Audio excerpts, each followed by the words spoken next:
यह कहानी केवल शब्दों का संग्रह नहीं है, बल्कि उन लाखों लोगों के दिल की आवाज है जो दिन की रोशनी में तो मुस्कुराते हैं, पर रात के अंधेरे में अपनी ही बेचैनी से हार जाते हैं। यहाँ आपकी साझा की हुई रमेश की प्रेरणादायक कहानी बिल्कुल वैसी ही है। रात की अनसुनी पीड़ा, रमेश की कहानी। अगर आप रात को बिस्तर पर लेटते ही करवटें बदलने लगते हैं, आंखें बंद करने पर भी मन दौड़ता रहता है, सीने में अजीब सी घबराहट होती है, बिना किसी वजह पसीना आ जाता है और दिल पूछता है कि सब ठीक होते हुए भी मैं शांत क्यों नहीं हूं, तो ये सिर्फ नींद की समस्या नहीं है, यह जीवन की सबसे अनसुनी पीड़ा है। और इसी पीड़ा की कहानी है रमेश की। रमेश बाहर से हमेशा हंसता रहता था, लोगों को सलाह देता था, दिन में पूजा करता था, हनुमान चालीसा भी पढ़ता था, लेकिन जैसे ही रात होती, उसके भीतर एक अनदेखा तूफान उठ खड़ा होता। वो सोचता, शायद नौकरी का तनाव है, शायद पैसों की चिंता है, शायद मोबाइल ज्यादा देखने की वजह से ऐसा हो रहा है। लेकिन सच्चाई इससे कहीं ज्यादा गहरी थी। रमेश दिन भर दूसरों के लिए मजबूत बना रहता था, लेकिन उसने कभी किसी से ये नहीं कहा कि उसका मन थक चुका है। उसने अपने डर, अपने अधूरे सपनों, अपनी दबाई हुई भावनाओं को सालों तक अनसुना किया। और जो बातें दिन में अनसुनी रह जाती हैं, वही रात को आवाज बनकर मन को बेचैन कर देती हैं। अक्सर रात की बेचैनी का असली कारण वही होता है जिसे हम दिन में सब ठीक है कहकर दबा देते हैं। रमेश की कहानी में मोड़ एक मंगलवार की रात आया। बेचैनी इतनी बढ़ गई कि वो उठकर बैठ गया, आंखों से आंसू अपने आप बहने लगे। उसने पहली बार अपने मन से सवाल किया, मैं इतना थका हुआ क्यों हूं? उसी रात वो हनुमान जी की तस्वीर के सामने बैठा।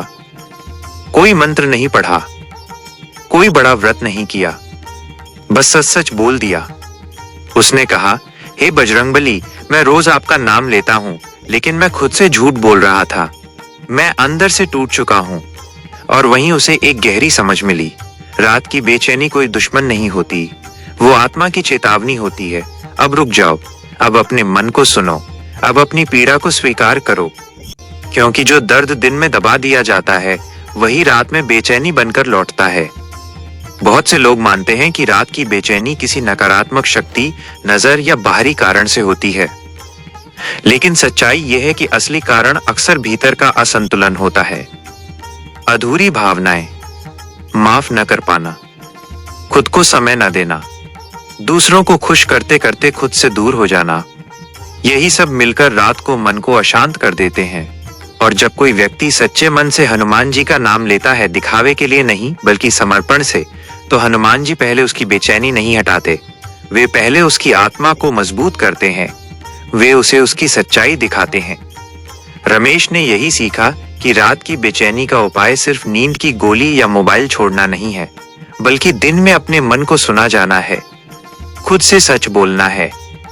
हनुमान जी का नाम लेते समय अपने डर को छुपाना नहीं, उन्हें उनके चरणों में रख देना है, क्योंकि बजरंगबली उनकी सबसे ज्यादा रक्षा करते हैं जो भीतर से टूट चुके होते हैं, लेकिन बाहर से मजबूत बने रहते हैं। धीरे धीरे रमेश ने एक आदत बना ली, हर रात सोने से पहले दिन भर का बोझ हनुमान जी को सौंप देना। और कुछ ही दिनों में उसकी बेचैनी कम होने लगी, नींद गहरी होने लगी। तब उसे समझ आया, रात की बेचैनी कोई श्राप नहीं, बल्कि जीवन को सुधारने का संकेत होती है। लेकिन कहानी यहीं खत्म नहीं होती। कुछ घाव सिर्फ समझ लेने से नहीं भरते, उन्हें स्वीकार करना पड़ता है, उन्हें जीकर छोड़ना पड़ता है।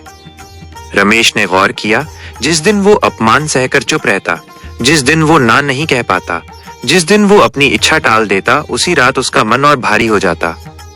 तब उसे एहसास हुआ, रात की बेचैनी सिर्फ डर नहीं होती, वो आत्मसम्मान की चोट भी होती है, वो अधूरी इच्छाओं की आह होती है, वो आवाज होती है जो दिन में बोलने की इजाजत नहीं पाती।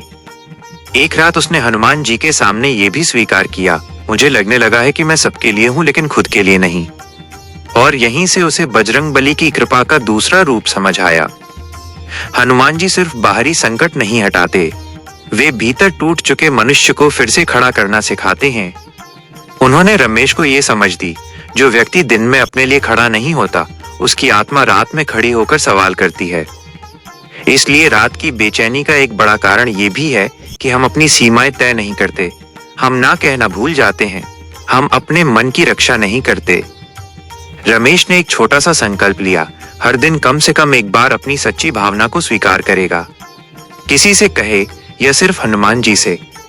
और सोने से पहले वो बस इतना कहता, हे बजरंगबली, आज जहां मैंने खुद को छोटा किया मुझे क्षमा करना और कल मुझे सत्य के साथ खड़े होने की शक्ति देना। आश्चर्य ये था कि जैसे जैसे वो दिन में अपने मन की इज्जत करने लगा, वैसे वैसे रात की बेचैनी कमजोर होने लगी। क्योंकि हनुमान जी का सबसे बड़ा चमत्कार ये नहीं है कि वे डर को भगा देते हैं, बल्कि ये है कि वे भक्त को इतना मजबूत बना देते हैं कि डर खुद हार मान लेता है। अगर आप भी रात को बेचैन रहते हैं तो इसे अपनी कमजोरी मत समझिए। ये हनुमान जी का संकेत है कि अब खुद को नजरअंदाज करना बंद कीजिए। अपने मन, शरीर और आत्मा तीनों का संतुलन बनाइए। आज रात सोने से पहले दिल से बस इतना कह दीजिए, हे हनुमान जी, जो मैं शब्दों में नहीं कह पा रहा उसे आप समझ लीजिए और यकीन मानिए आपकी रात बदलनी शुरू हो जाएगी।